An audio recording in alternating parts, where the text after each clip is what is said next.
Hello everyone, my name is Ravinder Shyol.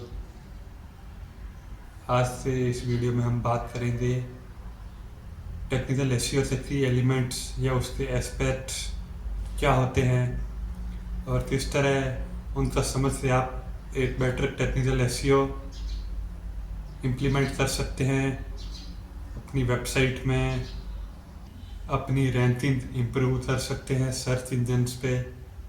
आज के इस वीडियो में हम यही जानेंगे, तो लास्ट तक इस वीडियो को ज़रूर देखें जिससे आपकी जो टेक्निकल एसईओ की प्रॉब्लम्स आ रही है वो सॉल्व हो सके। तो हम अपने इस वीडियो का भी शुरू करते हैं, जिसमें हमारा सबसे पहला टॉपिक है वेबसाइट स्पीड। वेबसाइट स्पीड ये होती है कि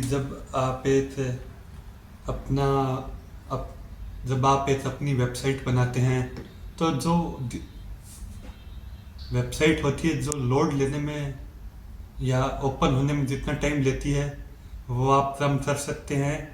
इसमें आपको इसको हमेशा ध्यान रखना चाहिए कि कम से कम टाइम में आपकी वेबसाइट ओपन होनी चाहिए, नहीं तो क्या है कि ये यूज़र एक्सपीरियंस को भी ख़राब करती है और आपकी वेबसाइट पे जो ट्रैफिक है वो भी इंक्रीज नहीं हो पाता इसमें। दूसरा है HTML site maps. HTML site maps वो होता है जो, मान लीजिए कोई भी यूज़र आपकी वेबसाइट पे आया, अब उसको सारे पेजेस पे तो जाने से रहा वो, तो उसको एक शॉर्ट टर्म में जानना ज़रूरी होगा कि वेबसाइट में कितने पेजेस है और क्या क्या पेजेस है और क्या क्या वेबसाइट में पेजेस है। तो उसके इंफॉर्मेशन देता है ये HTML साइट मैप्स। जो यूज़र होता है वो जान पाता है कि इस वेबसाइट में कितने पेजेस है और किस टॉपिक पे वो वेबसाइट है, चाहे वो ई कॉमर्स हो, चाहे वो एजुकेशनल वेबसाइट हो, चाहे वो कोई गवर्नमेंट वेबसाइट हो या नॉन गवर्नमेंट वेबसाइट हो। ऐसी बहुत सी वेबसाइट्स होती है। जो जानकारी यूज़र से चाहिए वो आप एक HTML साइट मैप से उसे प्रोवाइड कर सकते हैं। थर्ड है सिक्योर वेबसाइट HTTPS। जो ये सिक्योर वेबसाइट होती है, HTTPS जो होता है वो आपकी वेबसाइट को सिक्योर करने का काम करता है, जिससे क्या है कि अनऑथोराइज्ड एक्सेस किसी भी यूज़र से नहीं मिल पाता।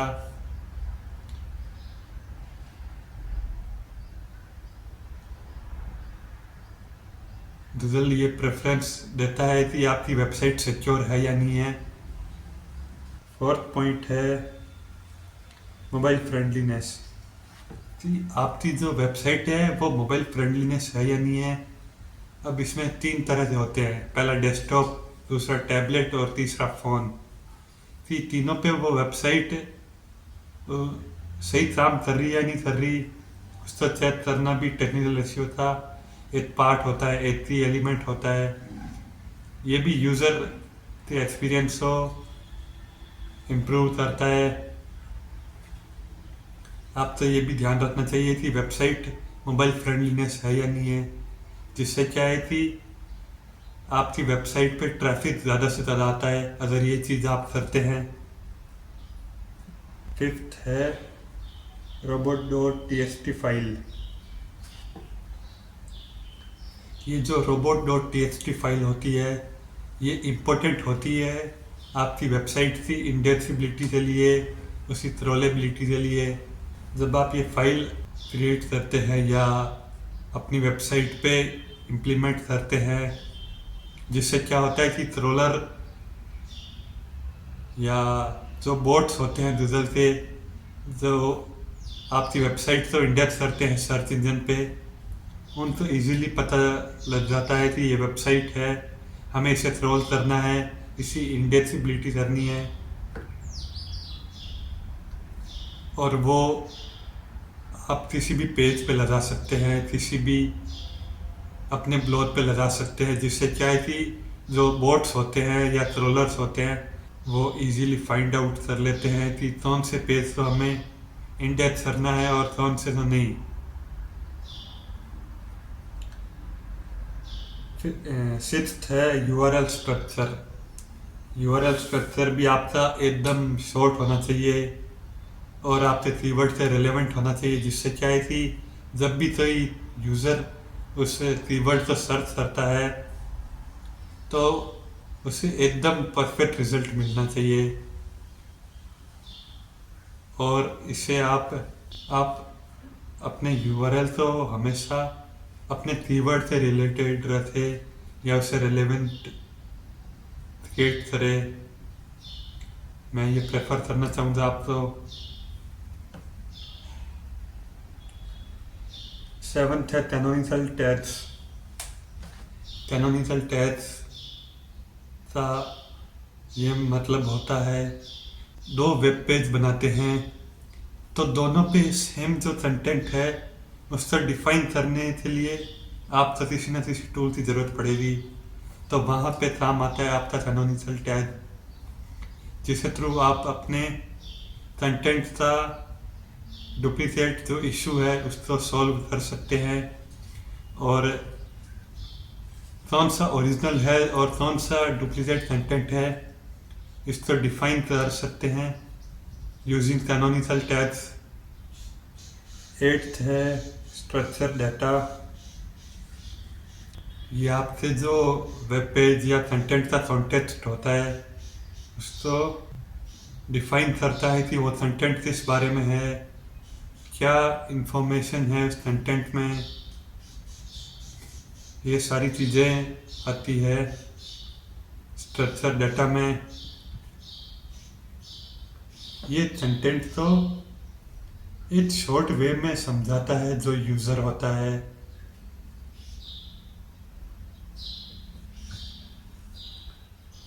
और आप स्ट्रक्चर डाटा कैसे इम्प्लीमेंट कर सकते हैं वो भी मैं आपको बताऊंगा। आप एक कोड का यूज़ करके अपने स्ट्रक्चर डेटा को इम्प्लीमेंट कर सकते हैं। सिंपली आपको एक कोड क्रिएट करना होता है और आपको वो कोड अपने वेबसाइट से थीम फाइल एडिटर में पेस्ट करना होता है या इम्प्लीमेंट करना होता है, जिससे आपका स्ट्रक्चर डेटा का कोड उस वेबसाइट पे इम्प्लीमेंट होता है या यूज़ किया जाता है। नाइन्थ है ट्रोलेबिलिटी या इंडेक्सिबिलिटी। जैसा कि हम बात कर चुके हैं, जो ट्रोलेबिलिटी और इंडेक्सिबिलिटी होती है ये आपके वेब पेज को रजिस्टर करते हैं सर्च इंजन पर यूजिंग बोट्स। जो रिजल्ट के बोट्स होते हैं वो ये काम करते हैं।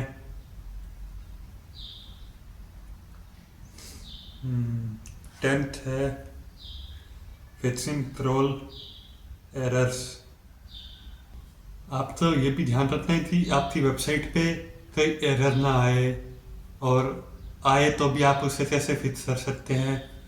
ये जो एरर आती है वो आप इस पॉइंट के थ्रू सॉल्व कर सकते हैं। जब आप कोई एक वेब पेज बनाते हैं और आपने उसे डिलीट कर दिया लेकिन वो सर्च इंजन पे अभी भी शो हो रहा है, और जब यूज़र आता है तो वो क्या देखता है कि ये पेज तो शो ही नहीं हो रहा। ऐसी सिचुएशन में यूज़र का भी टाइम वेस्ट होता है और जो सर्च इंजन के रिसोर्सेस है उनका भी टाइम वेस्ट होता है। ऐसी प्रॉब्लम से आप कैसे डील कर सकते हैं वो आप तो रिजल्ट टैग मैनेजर पे जाके जो भी आपका पेज आपने रिमूव किया है या उसे डिलीट किया है तो आपको उस पेज को रिजल्ट टैग मैनेजर से भी हटाना पड़ेगा, जिससे क्या है कि वो आपसे जो एरर 404 थी, जो प्रॉब्लम आ रही थी, वो सॉल्व आउट हो सकती है इसे थ्रू। 11वां पॉइंट है और वेब वाइटल्स। गूगल इस्तेमाल करता है कुछ मैट्रिक्स का जिसके थ्रू वो मूल्यांकन कर सकता है अपने,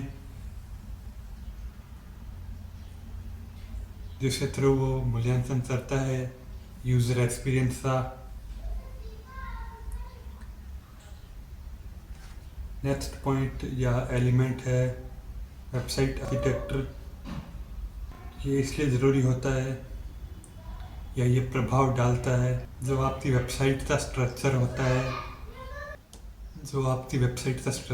वो अफेक्ट करता है सर्च इंजन को और यूज़र को कि यूज़र उससे कैसे नेविगेट करे, कैसे समझे उस स्ट्रक्चर को एक यूज़र। आज के वीडियो में बस इतना ही। आई होप वीडियो मेरे चैनल को सब्सक्राइब करें, इस वीडियो को लाइक करें, और अगर आपको कोई स्पेसिफिक टॉपिक या डिजिटल मार्केटिंग में प्रॉब्लम आ रही है तो कमेंट करें, जिससे मैं आपके लिए वो वीडियो बना सकूं।